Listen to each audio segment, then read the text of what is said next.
Good morning. Welcome to the first premium public video discussion of 2023. It is Friday, January 6th, 2020. And what I decided to do for this video is I wanted some of the factors that are in this weather pattern that we were discussing on Wednesday night. And it's important that you understand what's evolving here, so we get a true idea of what the potential is at the end of this forecast, which a lot of people are keeping an eye on, and social media is certainly very excited about potential storm. Now, you know how I feel about this. Right now, we're in a pattern where it's basically thread the needle, where everything has to fall into place just right. I wanted to show you the factors influencing that, and also talk about some of the stratospheric influences starting to see as well. So we're going to touch on that as well. I just want to go over the observations. Temps this morning are much chillier. Been dealing with since the start of this year. Temperatures ranging from the mid to upper 30s over the northern interior, upper 30s to lower 40s in your suburbs, to mid 40s in your urban areas along the immediate coast, as colder air is building in, and we have a series of troughs moving through, and that's producing showers. Not much in the way of fog, but certainly overcast cloud cover and slick and roadways are out there. On the radar, you can see we have low pressures and these troughs hanging around, and essentially this is a surface reflection of the low, which we could see very nicely right here. That's spinning about. But notice we still have a very progressive pattern. And when you have this feature right here marching into the west coast, it makes it very difficult to set up storms, because the whole pattern is progressive. Things moving right along. It's very so as a result, if you're going to get any type of significant precipitation, it's going to have to be timed and set up, and in that scenario with a storm, you are going to be limited in time. Okay, so this would be a event or a 18-hour rare cases. If you get any type of percentage, usually anywhere between 2 to 6 hours, fast moving, and the precipitation doesn't have time to really intensify. So perfect example will be this Sunday and Monday, when this short wave rotates around and heads towards our neck of the woods. Colder air building in. You see that very nice 850 millibars. Cold air is building in. This is what we call cold air transport. Winds perpendicular to the gradient line. So you see here's the wire here. The transport as of. So colder air building in, active systems moving through. So you get a lot of shearing. You get a lot of fast moving short waves moving through with scattered rain, snow showers, and area playing up. We'll talk about a bit in a moment. But overall, as long as we have this in place running across the Pacific right into the West Coast, it makes it very difficult to support any significant storm solution. So when I'm looking at this here, a few changes since we talked and say on the more detailed analysis. This jet streak starting to weaken. It's starting to feature a little trough here, a little bit more of a rear. You get starting to see the upper level low around the Aleutian starting to organize. Things are starting to change. We're starting to see some changes in our tropical thing. So we're moving in the direction of what we were talking on Wednesday.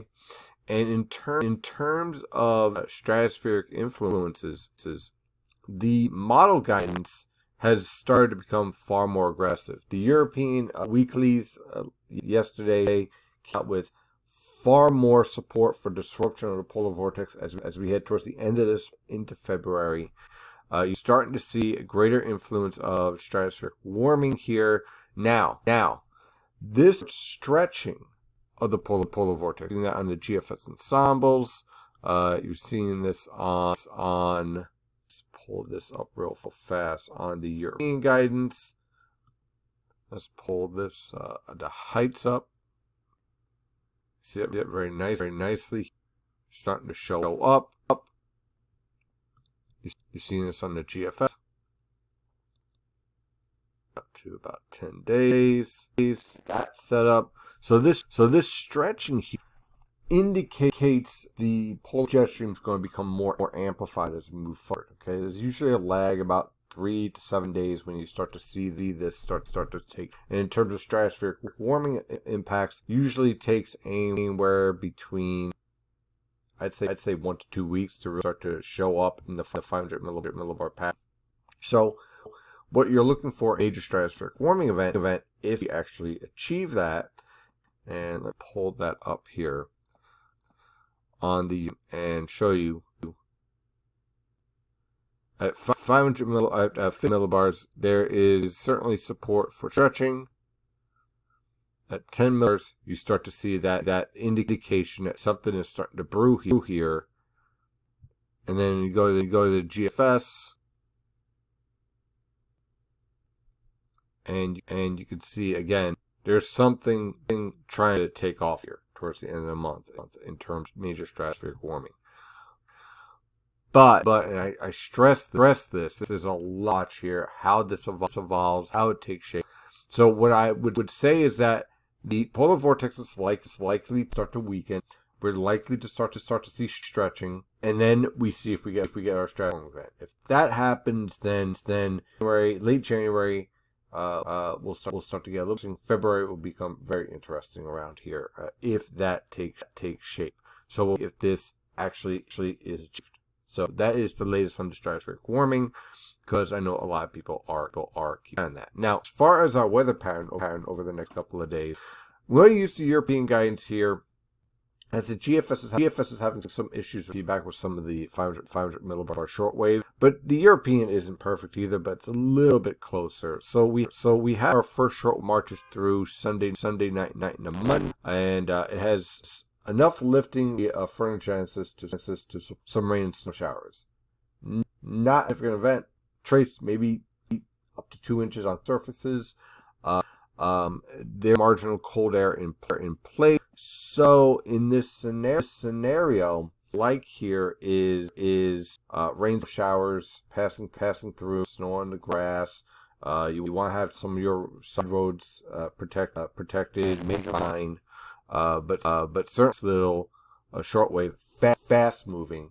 This isn't going to take this is going to be Sunday night through Monday, Sunday night to Monday morning, very fast, very. But definitely on the morning, definitely your roadways. There are wave dives to the south. Now again, because of the interaction here in there, everything moving too fast, and this is a warning sign. Again, this trough for our storm that we're watching is marching its way through the desert south. You have a very fast progressive flow in the polar jet stream, and so the feature that we're 10th through 12th, it just gets onto the Atlantic. Okay. Now remember that as we move forward, because remember this was supposed to be, hey, this could be something. It turned out to be much nothing. Then here's our storm.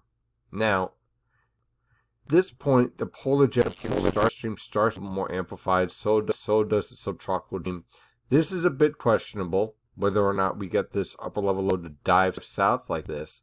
But even in the area where you get it diving south and trying to cut off, still getting kicked to the east at a steady progression.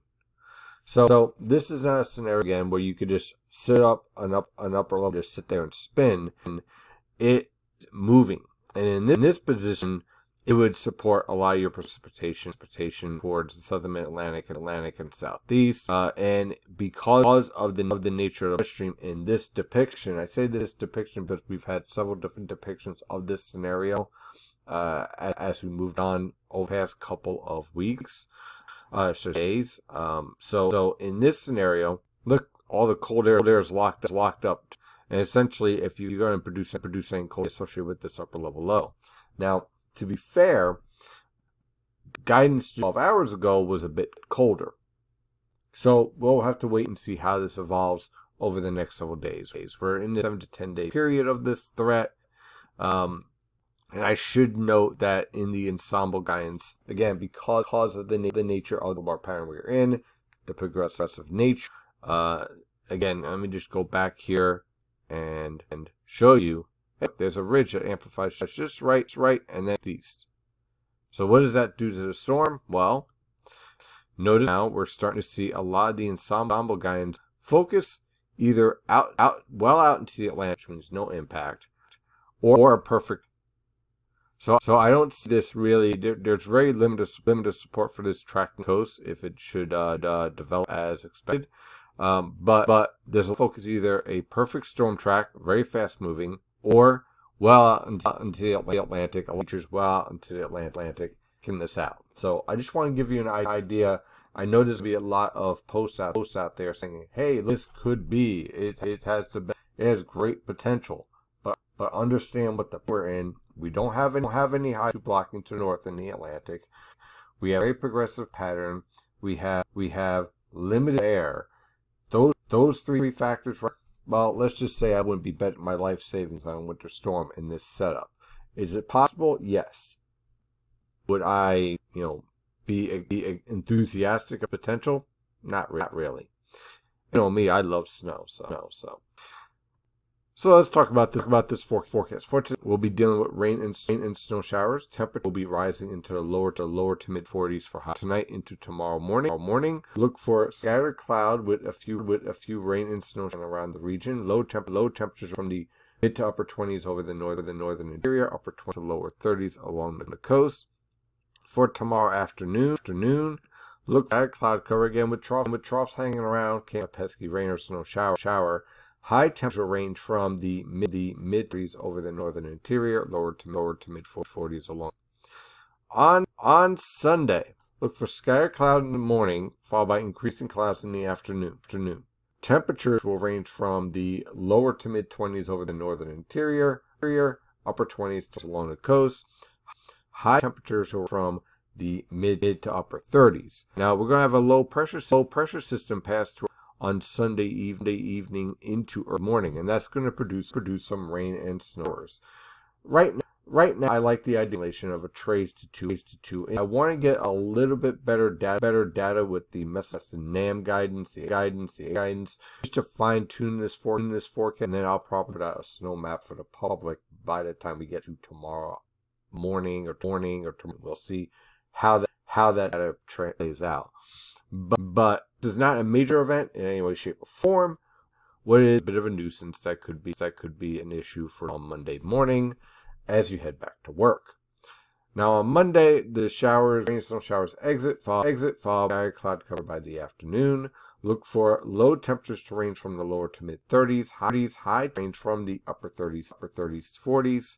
On Tuesday, high pressure will be in place with scattered cloud cover. Look for low temperatures from the mid to upper 20s, high temperatures from the lower to mid 40s.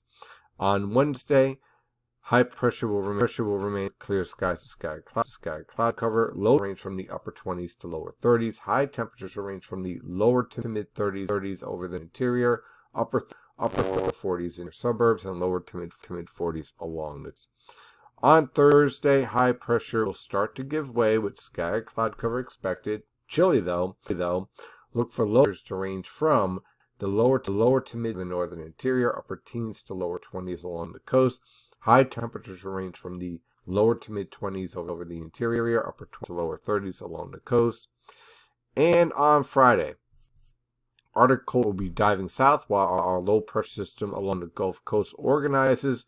Watch out for a few snow showers, possibly snow showers over the southern New Jersey of Philadelphia. This is very much a situation. So right now, guidance is more aggressive with actual snow accumulation. Other guidance barely has anything. So we're going with scattered snow with the idea that this could be a little bit more as we move on into Friday. Low temperatures will range from the mid to upper teens, the interior, upper teens to lower 20s. High temperatures in the lower to mid. And then we'll see how the storm evolves. Again, the European guidance right now was taking this and basically kicking out into the Atlantic. So you get your Arctic front interaction, some rain, snow showers, and then the rest of the storm kicks out in the Atlantic. But just 12 hours ago, I see that. Well, it's a little bit more robust. So again, you can see the different fish here. I personally wouldn't get your hopes up if you are for snow in this scenario, because I would think that the storm would be more progressive and kick out into the Atlantic. But I can't rule it out. We'll keep an eye on it and see how it plays out.